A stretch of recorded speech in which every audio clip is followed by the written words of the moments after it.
give you 6 ways to improve your sparring or your kumite. So the first one is shadow sparring, shadow boxing, shadow sparring.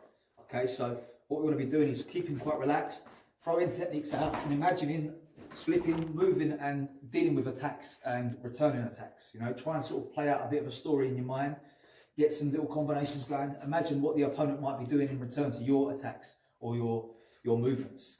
Okay, try to use different angles, move off.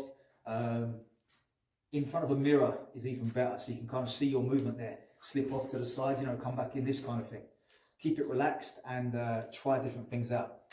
Second one, learn how to feint or pull your opponent. What I mean by that is we're here, for example, and what I want to try and do is get the opponent to react. So I want to be feinting this way, for example, you know, coming in for like a long punch, setting it up, getting them to come in, and then taking advantage of that pull there. So what I'm doing is maybe I could come up with a kick, come in for a punch, or alternatively come in for a punch, come up with the kick instead. You know, another kind of idea of this, or another technique is kind of like the question mark kick, you know, coming up for like a front kick and whipping it around to a head kick instead. Anything where you're kind of tricking your opponent or leading them into a trap is what I want to try and do. Pull them to do something, you know, make them react to do something, then I can take advantage of that reaction. Number 3, again in the mirror is a good time to do this. Try to eliminate all the telegraphs. And what I mean by that, telegraphing is kind of showing something before you move.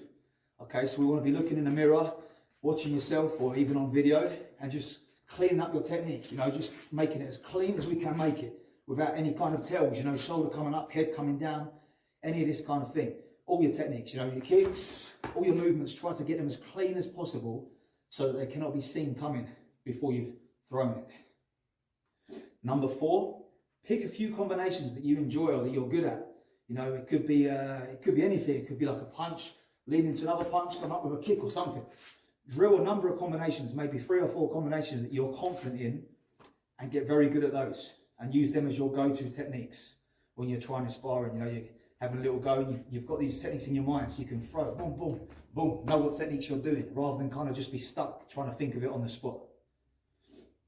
Number 5, and I think perhaps the most important one, is to relax and enjoy the sparring.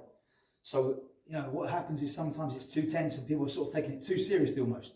Just be relaxed with your sparring, just working with your partner, you know, trying things out. It's not the world championships in your dojo, you know, enjoy it, relax. The more relaxed you are, the more fluid you'll move and the better you will move and the better you will react. You know, if it's always tense and hard, you're going to be stuck reverting to your past habits, you know, because you're not relaxed enough to try different things. So be relaxed, fluid, and enjoy it. And number 6, do it more often. You know, the more you spar, the better you're going to get, the more experience you're going to have. You know, you can't kind of excel in sparring or kumite if you're doing it once a month, for example. You know, the more often you do it, the more you're going to get, the more you're going to improve at it. You know, you'll become a little bit more comfortable with it. And again, that leads to the other things. You're going to relax a little bit more because you're used to doing it. And again, it'll be more enjoyable if you're better at it. 6 tips there to hopefully improve your experience in kumite and sparring. Give them a try. Leave me a comment below and I'll see you next time.